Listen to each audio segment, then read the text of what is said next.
Alright guys, so remember previous lesson, we read a fairy tale and we analyzed the key features included in those fairy tales. So today I'm going to remind you how we brainstorm some ideas because we're going to make our own fairy tales.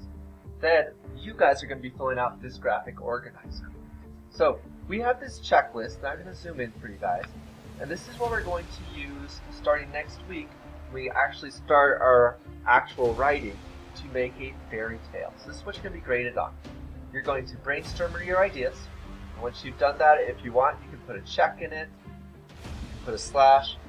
We have a main character with a problem. We're going to be looking and evaluating ideas for characters' events. We're going to have a story that follows a sequence logically. So it's going to be like this first thing happens in this. It's not going to be I was walking down the woods, then a duck came out and attacked me. I lost my shoe because my brother said ninjas were going to surround us. So that duck attacking ninjas surrounding us don't really connect. So it needs to make some kind of sense. I know it's a fairy tale, so it's going to make this like magical realism sense, but it does need to be logical. We're going to establish a situation and introduce characters. So it's not just going to be one character in a story. There's going to be a situation that involves several characters in one. We're going to use description to develop our characters in a story. And we're going to use dialogue. Dialogue is going to be one of the main things we're going to be graded on because that's in every single fairy tale. What do those people say to each other? I provide a sense of closure. So closure means this is how it ends. It ends happily ever after. This is how they're all happy. I use words to signal event order. So first, next, then this. Those are our event order signal words. And then we use concrete and sensory details. So you're really describing what things look like, what they sound like, maybe even what they smell like. Now, what I'm going to also be looking for, and you'll be looking for as you edit it, is my use of commas in dialogue and compound tense. We're going to talk more about that later on this week, next week. My use of progressive verb tense. Remember, those are I was eating. Your progressive verbs were what we talked about a couple weeks ago with that was eating, I am eating, I will be eating. Those ing ones, that shows a continual action. And then this last one right here, margins and paragraphing of my text, we're not going to worry about the margins, but we are going to worry about that paragraph. So what makes a paragraph that we'll be looking at. So now, let's get into our brainstorming. So we have this checklist that we might be using as we go along. So let's get started, shall we? So my first idea, for me, I know we have the one I'm making with Xander, but let's start completely fresh. So I'm thinking about a story, and I remember a lot of stories have animals in them. So my first idea is to tell a story about a rat. His problem is that people don't love him because they're afraid of him. He wants to be like a dog or a cat and be loved. So those ideas sound like they could become a fairy tale. So since fairy tales sometimes have animals that talk, I could have a rat that talks, and I can have a dog in the story. You know what? It's my fairy tale. What setting should I have?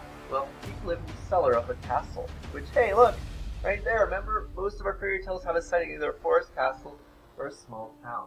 So let me fill some of my chart out. So my good character, I'm going to double click, is going to be that rat. And I do want it to be a little bit bigger, so let me change my font size to 16. Now let's do 24. So we have our rat. And our rat, what's his problem? He wants to be loved by people like they love cats or dogs. So I'm going to put that in for my problem. Want to be loved. So let's put that in. Oops. Let's try again. There we go. I'm just going to shrink that down.